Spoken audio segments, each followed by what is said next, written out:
Bismillahirrahmanirrahim. Assalamualaikum warahmatullahi wabarakatuh dan salam sejahtera kepada seluruh rakyat Malaysia. Semalam merupakan hari pertama PKPB dilaksanakan. Ramai yang menganggap, termasuk saya, yang menganggap bahawa akan berlaku kekecohan dan huru-hara pada hari pertama.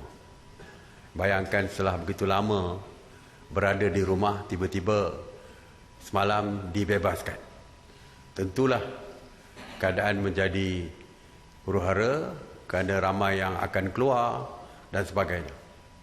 Tetapi alhamdulillah, dari segi laporan yang diberikan oleh pihak PDRM pagi tadi di dalam mesyuarat, mengatakan bahawa walaupun terdapat peningkatan dari segi jumlah kereta, kenderaan yang berada di jalan raya, tetapi keadaan masih terkawal. Dari segi laporan kita dapati bahawa pemilik premis yang memulakan perniagaan kebanyakannya mematuhi SOP yang dikeluarkan oleh kementerian, oleh kerajaan. Seperti cek, memeriksa suhu badan sewaktu masuk ke premis perniagaan. Begitu juga dengan menggunakan sanitizer sewaktu masuk dan sebagainya. Malah malam di dalam media ditunjukkan satu pusat membeli belah itu mengawal dari segi jumlah kemasukan ke dalam premis perniagaan mereka. Jadi nampak bahawa pemilik premis perniagaan kebanyakannya mematuhi SOP yang dikeluarkan oleh kerajaan. Begitu juga dengan individu. Kebanyakannya kita lihat juga mematuhi peraturan yang dikeluarkan. Walaupun tidak semua, kita tahu bukan 100%, tetapi kebanyakannya mematuhi. Misalnya apabila memasuki premis perniagaan, beratur, memakai topeng, muka dan sebagainya, tidak berebut-rebut memasuki premis perniagaan dan sebagainya. Begitu juga dengan kenderaan-kenderaan awam. Semalam ditunjukkan bagaimana pematuhan di MRT misalnya, LRT.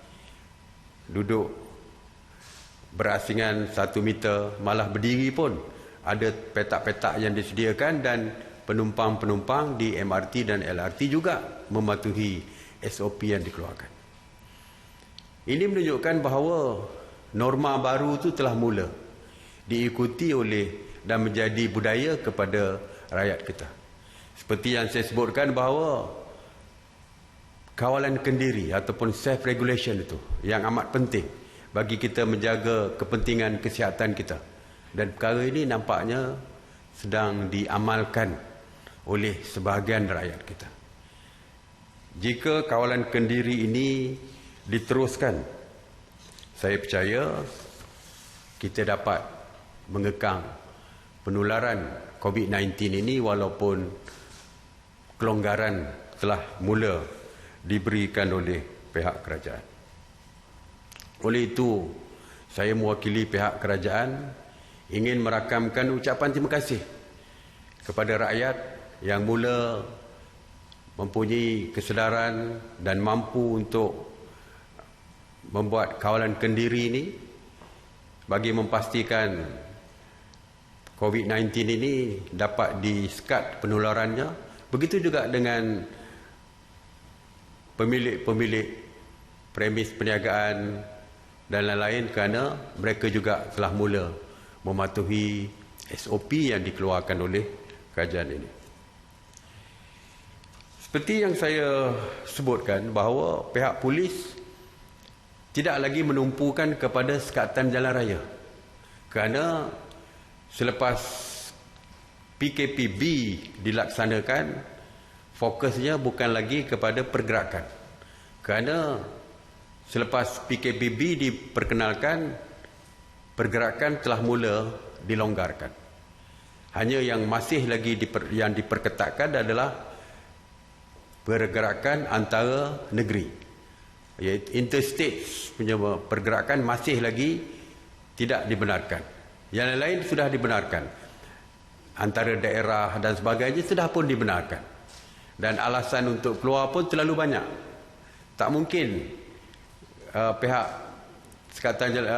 polis di Sekatan Jalan Raya boleh menyekat pergerakan daripada individu-individu untuk keluar daripada rumah mereka. Jadi sekarang ini tumpuan pihak polis, pihak berkuasa adalah dari segi pematuhan kepada SOP.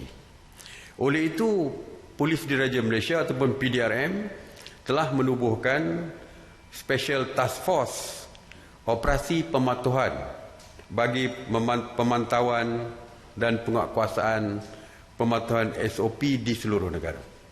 Jadi diwujudkan satu Special Task Force untuk operasi pemantauan ini dari segi pematuhan ini. 14 agensi telah diberi kuasa setakat ini oleh Kementerian Kesihatan untuk melaksanakan pematuhan PKPB ini.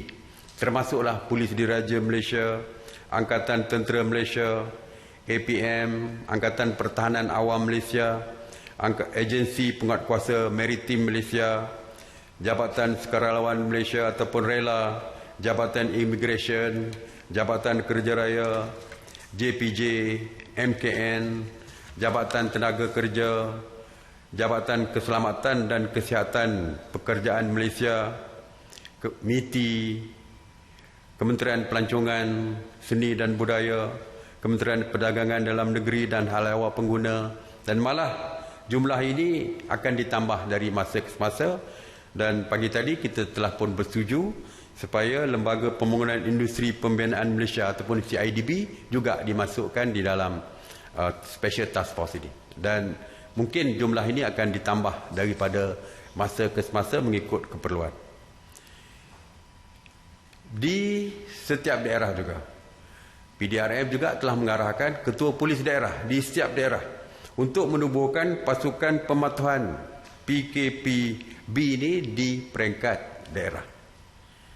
Pasukan ini akan dianggotai oleh anggota tetap iaitu PDRM, ATM, RELA, APM. Dan kita bersetuju pagi ini untuk memasukkan pihak berkuasa tempatan untuk menjadi anggota tetap pasukan pematuhan PKPB di peringkat daerah. Dan pendekatan pihak polis adalah bermula seperti dulu, bermula dengan nasihat, seterusnya akan jika masih tidak mampu untuk mengawalnya, akan ditingkatkan kepada memberi amaran, dan jika masih lagi berdegil akan dinaikkan kepada tindakan undang-undang. Jadi peringkat awal ni kita nasihat dululah. Lepas tu kita beri amaran. Lepas tu kalau tak mendengar arahan lagi, maka akan diambil tindakan di bawah Akta 342 yang saya sebutkan. Iaitu hukumannya denda sehingga RM1,000 atau 6 bulan penjara atau kedua-duanya sekali.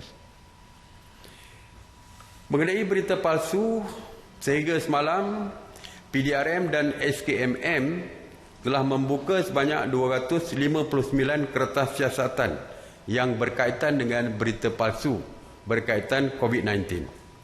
Dari jumlah tersebut, sebanyak 179 masih di dalam siasatan.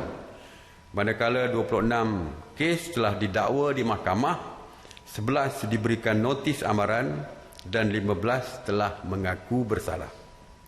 Melalui pasukan respons pantas ataupun PRP KKMM yang telah ditubuhkan bagi membantu membendung penyebaran berita palsu berkaitan COVID-19, sehingga kini sebanyak 255 penafian dan penjelasan mengenai berita palsu yang telah pun diperjelaskan kepada orang ramai oleh PRP. Orang ramai boleh menyalurkan maklumat kepada PRP di talian 03 8911 5103 atau layari www.sebenarnya.my untuk menyemak kesahihan berita. Semak dulu sebelum sebar. Semalam berbagai-bagai berita, berbagai-bagai video yang disebarkan. Ada yang benar, ada yang palsu. Yang benar kita ucapkan terima kasih, kerana ini juga merupakan satu cara untuk membantu pihak berkuasa untuk memantau pematuhan kepada SOP. Tetapi yang mengedarkan berita palsu, suka saya sekali lagi ingatkan bahawa mereka tidak akan terlepas daripada tindakan daripada pihak berkuasa. Ops sanitasi awam di bawah kawal selia KPKT ataupun Kementerian Perumahan dan Kerajaan Tempatan sejak 30 Mac 2020 telah melakukan 5,300 operasi sanitasi termasuk di 68 zon kuning dan merah dan sebanyak 8,975 premis kerajaan, premis perniagaan dan kawasan awam telah disanitasi.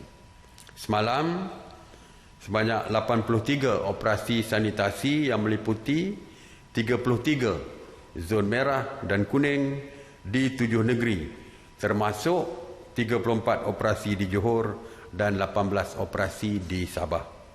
Sehingga kini operasi sanitasi telah merangkumi 2,901 bangunan kerajaan, 2,019 tempat awam, 2,211 pusat perniagaan, 1,532 kawasan perumahan termasuk PPR dan 312 pasaraya. Mengenai pusat kuarantin, setakat semalam sebanyak 245 pusat kuarantin telah beroperasi berbanding dengan 244 sebelumnya, yang mana 17,835 individu sedang menjalani proses kuarantin wajib. Semalam, seramai 823 rakyat Malaysia telah pulang ke tanah air dan telah pun dikuarantin secara wajib. Seramai 28,723 rakyat Malaysia yang pulang ke tanah air telah dikuarantin wajib sejak 3 April 2020 dan sejak 17 April 16,445 individu yang dikuarantin wajib telah pun dibenarkan pulang ke rumah masing-masing. Mengenai keperluan asas, semalam Penguatkuasa Kementerian Perdagangan Dalam Negeri dan Hal Ehwal Pengguna ataupun KPDN HEP telah membuat pemantauan terhadap 25 jenis bekalan di 977 premis perniagaan termasuk peruncit 751, pemborong 156 dan pengilang sebanyak 30.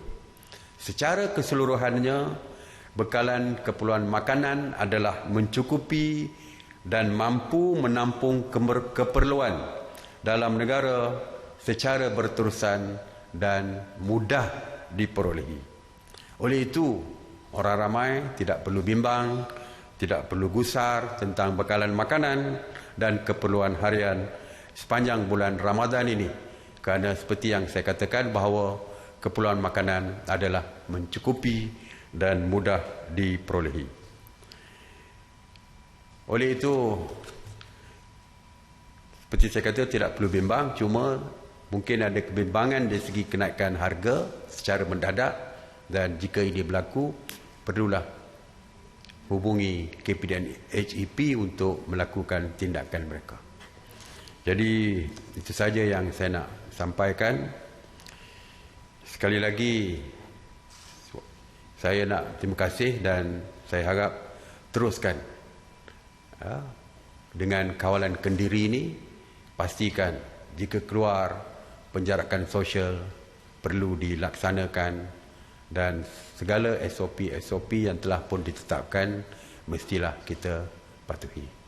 InsyaAllah Kalau semua mematuhi SOP dan semua mengawal secara kendiri, insya-Allah saya yakin PKP ini mungkin dapat kita tamatkan dengan lebih awal daripada yang kita jangkakan. Jadi sekali lagi saya ucapkan terima kasih. Seruan saya, seruan harian saya, terus kekal di rumah bagi terus selamat. Stay home, stay safe. Terima kasih. Saya buka kepada soalan. Tak ada soalan? Datuk Seri, saya Ros dari Bernama. Persekutuan Majikan Malaysia MEF mempersoalkan arahan semua pekerja asing perlu menjalani saringan COVID kerana pihak majikan terpaksa menanggung kos kira-kira 1.15 bilion dan menyarankan kerajaan lebih fokus saringan kepada parti tanpa dokumen. Minta komen Datuk Seri. Okey. Kita keluarkan arahan terbaru ini kerana bimbang akan wujud kluster baru, iaitu kluster pekerja warga asing. Sebab 2-3 hari lepas, selama 2 hari berturut-turut, berlaku peningkatan yang agak tinggi kerana kluster baru ini, iaitu pekerja asing ini, di tapak binaan yang telah pun kita tutup. Jadi seperti saya kata, untuk mencegah, kerana kita tidak mahu berlaku seperti di negara jiran kita, iaitu di Singapura, yang selama ini agak mendatar dari segi kes positif mereka, kes COVID positif mereka. Tetapi kerana adanya kluster baru, iaitu kluster warga asing di Singapura, akhirnya Singapura kenaikan COVID positif mereka di segi grafnya mendadak naik tinggi. Jadi kita tidak mahu itu berlaku kepada negara kita. Saya harap Persatuan Majikan perlu faham bahawa apa yang kita lakukan ini adalah untuk menjaga kepentingan seluruh rakyat di negara kita.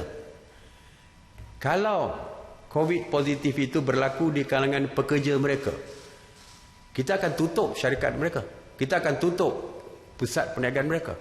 Kalau berlaku di kilang misalnya, ada di kalangan mereka yang didapati positif di kalangan warga asing ini, akhirnya kita akan tutup kilang mereka. Bagi saya lebih baik mereka buka kilang mereka daripada ditutup. Oleh itu perlulah dibuat ujian kepada pekerja mereka supaya yang positif kita asingkan, kita rawat, yang negatif masih terus boleh bekerja. Dengan itu kilang mereka ataupun premis perniagaan mereka masih diteruskan. Untuk peringkat awal ini, walaupun kita kata semua mesti mengadakan ujian untuk COVID positif ini, untuk ujian saringan swab test ini, tapi kita mulakan dengan pekerja-pekerja di tapak binaan dulu. Kita mulakan dengan construction workers dulu. Kita mulakan seperti dinasihat oleh Kementerian Kesihatan, kita mulakan di Kuala Lumpur wilayah dan juga Selangor dulu. Dan saya untuk makluman, 60% lebih daripada pekerja-pekerja asing ini juga adalah merupakan pencarum kepada Perkeso, dan mereka akan ditanggung oleh Perkeso dari segi ujian swab test yang akan dilakukan ini. Alright. Datuk Seri, saya Syamsah Nama. Salam PKPB, Datuk Seri. Okay, saya ada 2 soalan. Pertama mengenai Salam PKPB. PKPB. Ya, bukan okay. Dia.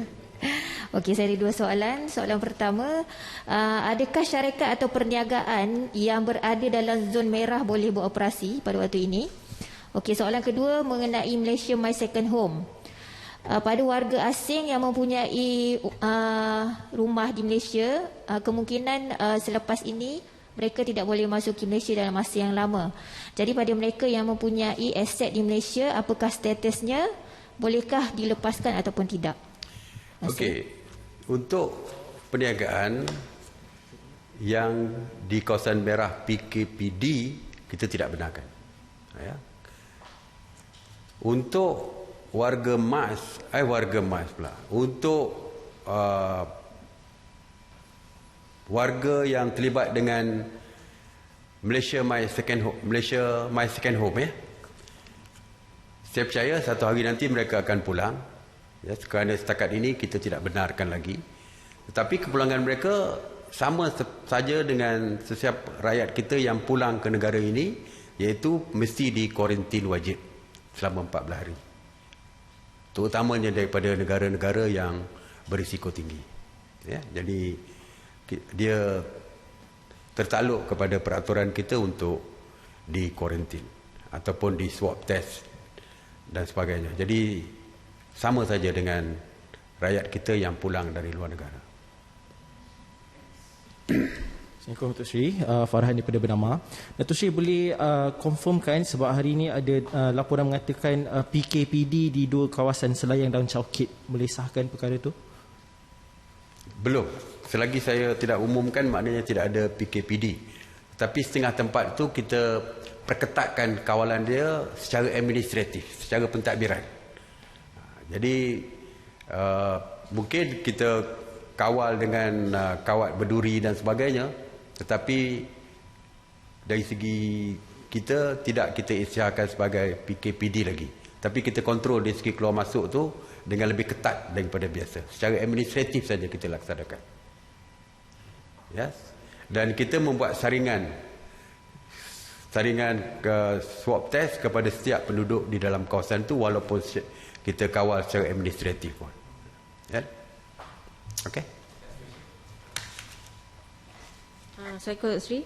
Dengan pelaksanaan PKPB ni, adakah larangan kenderaan persendirian yang untuk berada di atas jalan raya selepas jam 10, adakah ia masih berkuat kuasa?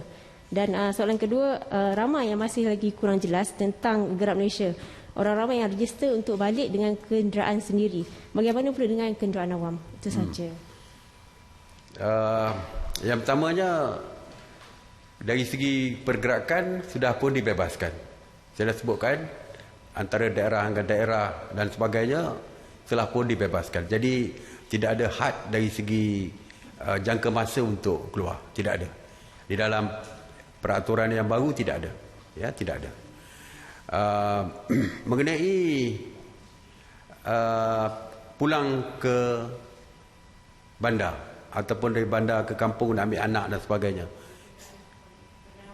kenderaan sendiri telah pun ditetapkan, tetapi kenderaan awam saya rasa pihak polis sedang membuat kajian secara terperinci berapa jumlah kenderaan awam yang perlu digunakan. Sebab apa? Interstate ataupun pergerakan antara negeri masih tidak dibenarkan. Oleh itu kenderaan awam seperti bas ekspres dan sebagainya belum ada lagi. Dan sebab itu saya percaya pihak polis akan melihat perkara ini lebih detail, bagaimana nak menyelesaikan isu yang berkaitan dengan mereka yang pulang ke kampung menggunakan kenderaan awam dan ingin balik pada hari 7 hingga 10 hari bulan nanti. Jadi mungkin pihak polis akan mengumumkan perkara-perkara yang berkaitan dengan ini dengan lebih terperinci lagi. Datuk Seri, satu last berkaitan dengan face mask, sehingga kini berapa jumlah dan peratusan face mask telah diagihkan secara percuma tu, yang kemudiannya adakah agihan itu telah diberhentikan kerana ada dakwaan belum terima lagi? Agihan masih diteruskan. Di Semenanjung ni saya difahamkan sudah lebih daripada 80 atau 90% di Semenanjung. Yang agak kurang sikit adalah di kawasan di Sarawak, ya, dan juga mungkin Sabah, sebab kedudukan geografinya yang berbeza dengan kita, yang untuk mengantarnya bukan saja menggunakan kenderaan darat tetapi melalui bot panjang, perahu panjang dan bot panjang dan sebagainya. Jadi saya difahamkan di Sabah dan Sarawak masih lagi di peringkat masih tidak sampai ke tahap 90% ataupun 85% ke atas lagi. Tapi di Semenanjung hampir keseluruhannya, jadi secara keseluruhannya hampir 90% telah pun selesai diagihkan. Jadi perkara itu masih berterusan. Mana-mana kawasan yang belum turun, belum sampai, mereka pastikan akan sampai. Cuma daripada Kuala Lumpur telah sampai ke negeri, daripada negeri telah sampai ke daerah-daerah. Itu status yang terkini. Jadi daripada daerah ke rumah-rumah, itu yang mungkin agak slow sikit, terutamanya di kawasan pendalaman di Sarawak dan Sabah. Okey, terima kasih. Assalamualaikum warahmatullahi wabarakatuh.